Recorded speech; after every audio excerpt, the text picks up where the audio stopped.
अक्षरों में वहाँ महाराजा अग्रसेन लिखा हुआ है। अब ये नाम उसमें था कि नहीं था, इससे क्या फर्क पड़ना है? क्या महाराजा अग्रसेन उसमें नाम नहीं लिखा तो ओजस्वी, यशस्वी, तेजस्वी ऐसे हमारे प्रधानमंत्री उनका शिलान्यास करेंगे और उड़ाने उड़ेंगी। अब उड़ाने उड़ने में भी लोग कहेंगे हो गए भाई 7 दिन हो गए के बाद उड़ी तो नहीं। अरे तुमने 70 साल राज करा, तुमने उड़ा दी।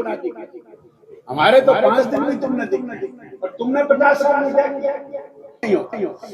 हमने तो बताया ना मोटी बुद्धि वाले। अब लेकिन वो कोई ना कोई टेक्निकल बात, जो टेक्निकल लोग होते हैं जो इसको प्रूव करते हैं, तो कुछ ना कुछ अड़ाते रहते हैं। अब वो एक किस्म से सही भी है। पहले विजिबिलिटी का जो एक्सटेंट थी वो ये थी कि 1500 मीटर तक अगर विजिबल का मौसम है। एयरपोर्ट का लाइसेंस तो मिला है लेकिन एरोड्रम के नाम से मिला, उसमें महाराज अग्रसेन का नाम भी शामिल नहीं है, तो उसको लेकर काफी विरोध भी हो रहा है। मैं ये पूछता हूँ कि बहुत सारे कागजों में भारत का नाम पूरा लिखा जाता है। हम सबको भारत का नाम पूरा पता भी नहीं है। भारत गणतंत्र रिपब्लिक ऑफ इंडिया ये पूरा नाम है। तो ये जो इस तरह की चर्चा उठाते हैं ये एक नेगेटिव विचार है कि महाराजा अग्रसेन नाम नहीं था। अरे वहां जाकर पढ़ लो, मोटे मोटे अक्षरों में वहां महाराजा अग्रसेन लिखा हुआ है। अब ये नाम उसमें था कि नहीं था, इससे क्या फर्क पड़ना है? क्या महाराजा अग्रसेन उसमें नाम नहीं लिखा तो क्या वो एयरपोर्ट नहीं रहा? क्या इस एयरपोर्ट को रिकॉग्निशन नहीं मिली? क्या वो लेटर गलत है? क्या हमारा नाम है, मेरा नाम कमल गुप्ता है, 10वीं में मेरा नाम कमल कुमार गुप्ता था। इस तरह की चर्चा उठाकर हम खामखा में भ्रमित करने वाली बात है। पता नहीं लोग, कोई तो कहता है कि अगर ये एयरपोर्ट बन गया तो मैं इस्तीफा दे दूंगा। पहले तो एक जननायक पार्टी के नेता ने कहा, बाद में वो एविएशन मिनिस्टर बन गए। फिर एक हमारे दीपेंद्र जी ने कहा कि यहाँ एयरपोर्ट नहीं बन सकता।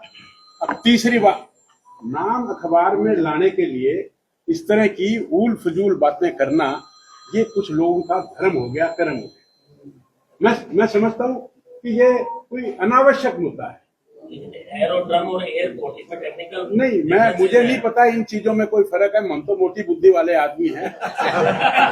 हवाई जहाज का यहाँ लाइसेंस मिल गया, हवाई जहाज यहाँ से उड़ेगा और थोड़े दिनों में अंतरराष्ट्रीय भी उड़ेगा। मोटी बात। अब वो क्या नाम, कहाँ फुल स्टॉप लगा नहीं लगा, कुछ लोगों का खाली बैठे है ना, तो अरे वो बिंदी रहेगी, मैं रिजाइन कर दूं। कर दे भाई रिजाइन, क्यों नाटक है? दुनिया बैठी तैयार करे तो कौन ही ना। वो जब अंतरराष्ट्रीय जिस दिन उड़ान उड़ेगी, कभी आपने किसी एयरपोर्ट पर पहले दिन से अंतरराष्ट्रीय उड़ान उड़ती देखी क्या? अब जब उड़ेगी तो वो कहेगा कि जापान की नहीं उड़ी या तो अमेरिका की उड़ी है। क्या जबान है, जीव है, कुछ भी कह लो। उद्घाटन के लिए प्रधानमंत्री जी की बिल्कुल, इसके उद्घाटन के लिए 21 लाख पैसेंजर प्रति वर्ष की क्षमता वाला पैसेंजर टर्मिनल, कंपनी को टेंडर लग चुका है, टेंडर खुल चुका है, सब कुछ हो चुका है। उसका शिलान्यास इस देश के ओजस्वी, यशस्वी, तेजस्वी ऐसे हमारे प्रधानमंत्री उनका शिलान्यास करेंगे और उड़ाने उड़ेंगी। अब उड़ाने उड़ने में भी लोग कहेंगे हो गए भाई 7 दिन हो गए के बाद उड़ी तो नहीं। अरे तुमने 70 साल राज करे, तुमने उड़ा दी के? हमारे तो 5 दिन भी तुमने दिखे हैं और तुमने 50 साल में क्या किया?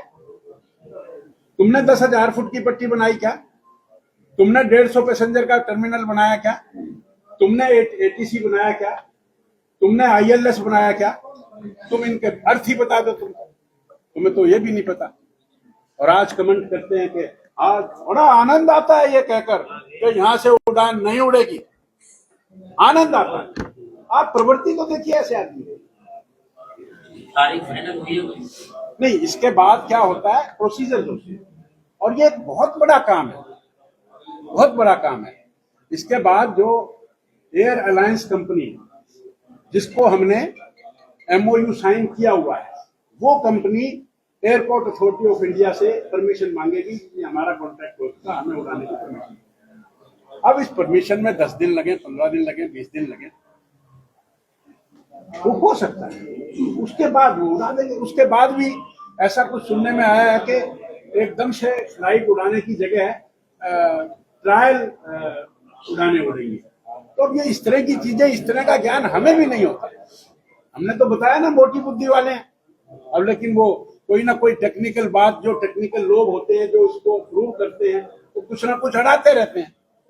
अब वो एक किस्म से सही भी है। पहले विजिबिलिटी का जो एक्सटेंट थी वो ये थी कि 1500 मीटर तक अगर विजिबल का मौसम है तो उड़ान उड़ेगी। अब बाद में उन्होंने उसको और सिक्योर कर दिया।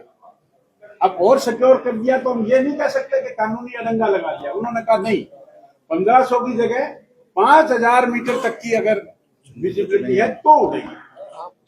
तो उसके उड़ने से हमारी जो पीछे आरसीएस की तरह जो उड़ानें उड़ी थी वो हमें बंद करनी पड़ी।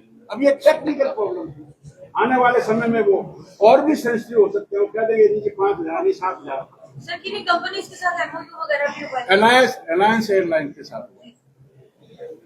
सर पूर्व वित्त मंत्री प्रोफेसर संपत सिंह जी ने कल प्रेस कॉन्फ्रेंस की, उन्होंने बड़े मुद्दे उठाए कि जो योजनाएं 2024 और 25 के बीच पे सरकार लेकर आई थी और बजट पेश किया गया था कि इतने करोड़ों रुपए इस योजना पर, इतने करोड़ रुपए इस योजना पर खर्च किए जाएंगे, वो तो अभी तक किए नहीं गए हैं और बजट सेशन में दोबारा से। देखिए, ऐसा होता है कि एक टेम्परेरी बजट होता है। जब लाखों साल होता है तो वो बजट पूरे मायनों में नहीं होता, उसकी दोबारा अप्रूवल लेनी पड़ती है। ये टेक्निक तो वित्त मंत्री रहे हैं, उनको तो ये सारी समझ है। मुझे नहीं पता कि किस तरीके से, किस मानसिकता से उन्होंने ये बात की है। तो ऐसा कोई बिना टेक्निकल बात नहीं होती, ये नियम है, ऐसा होता है।